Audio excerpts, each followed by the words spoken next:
Gue jujur ngerasa kayak Ustadz Abdul Somad ini public figure sih. Ya, oke. Iya kan, dia udah borderline antara pemuka agama dan public figure juga gitu. Nah, di Daniel Tetangga Kamu itu emang gue selalu interview public figure. Jadi bukan cuman artis. Ustadz Abdul Somad sendiri juga adalah seorang public figure yang sering muncul di berita-berita juga gitu. Jadi gue tertarik banget sih sama ngobrol sama beliau gitu. Belum pernah ketemu berarti sebelumnya? Pertama kali. Persepsinya nih sebelum ketemu nih kan, siapa tahu nanti akan berubah setelah ketemu nih. Sekarang persepsinya gimana tentang Ustadz Abdul Somad ini? Oke. Beberapa mungkin setahun yang lalu atau 2 tahun yang lalu banyak ya berita-berita heboh tentang beliau ya. Dan itu kontroversial sifatnya.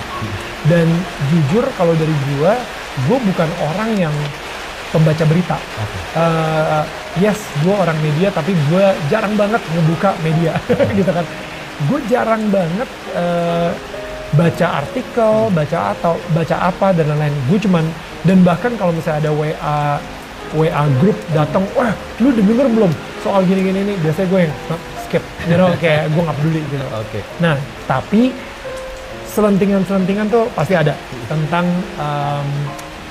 beliau sempat ngomongin 2 hal lah ya, mungkin yang menyebabkan beliau sendiri juga tidak diterima masuk di Singapura misalnya seperti itu. Nah, tapi untuk pas di gara-gara Singapura kemarin itu, nggak tahu kenapa kayak di hati gue mikir gue harus interview Ustadz nih, gue harus interview Ustadz Abdul Somad.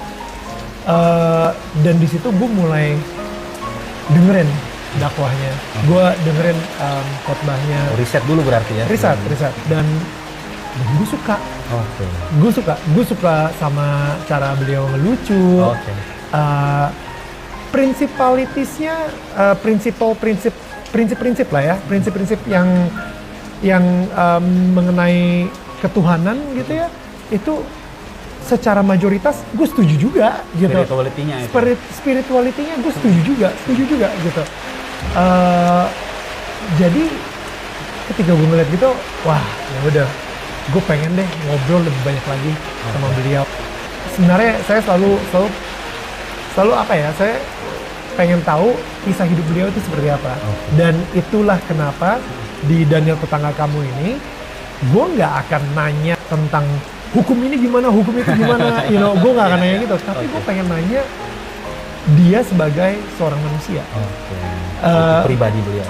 Betul, memanusiakan manusia gitu. Gue pengen tahu aja kayak masa kecilnya seperti apa sih.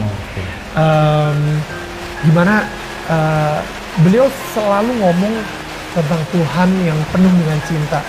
Berarti untuk seseorang seperti beliau bisa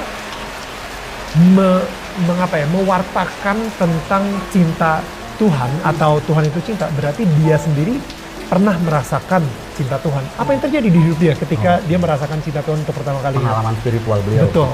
Ya kan? Apakah itu pernah kita tahu? Iya. Kita nggak pernah tahu juga, ya kan? Selama ini beliau hanya bicara tentang hukum apa. Betul. Dan itu bagus. Dan maksud saya ngeliat kayak bahasanya beda, tapi prinsipnya sama dengan saya sendiri sebagai Nasrani gitu. Jadi saya jadi pengen ngobrol lebih banyak aja sih kayak gitu.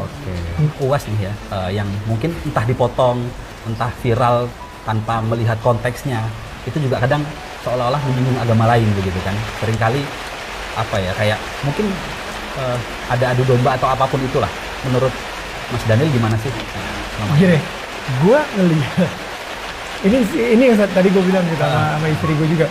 Gue bilang gini, dia ini kalau misalnya berdakwah, kalau misalnya lagi khotbah, bagus banget. Tapi selalu kena masalah ketika lagi menjawab pertanyaan orang. Benar. Karena kalau misalnya lagi menjawab pertanyaan orang tuh kayak ya spontan aja gitu, kayak ya udah gini. Dan nggak bisa dikontrol apa pertanyaannya ya? Exactly, ya kan nggak bisa dikontrol. Jadi kadang-kadang menurut gue ya emang pertanyaan itu emang harus hati-hati banget sih. Makanya jadi kadang-kadang tuh emang di zaman sosial media ini emang harus hati-hati banget sih. Jadi again, saya nggak percaya 100% sama media. Itu dia kenapa Saya percaya banget kok kalau misalnya YS ini orang yang baik, dan saya percaya banget kita hidup di Indonesia, kita bertetangga dan kita bisa ngobrol apa adanya, saling menghormati walaupun kita tidak setuju sama beberapa hal atau kita mempunyai keyakinan berbeda gitu.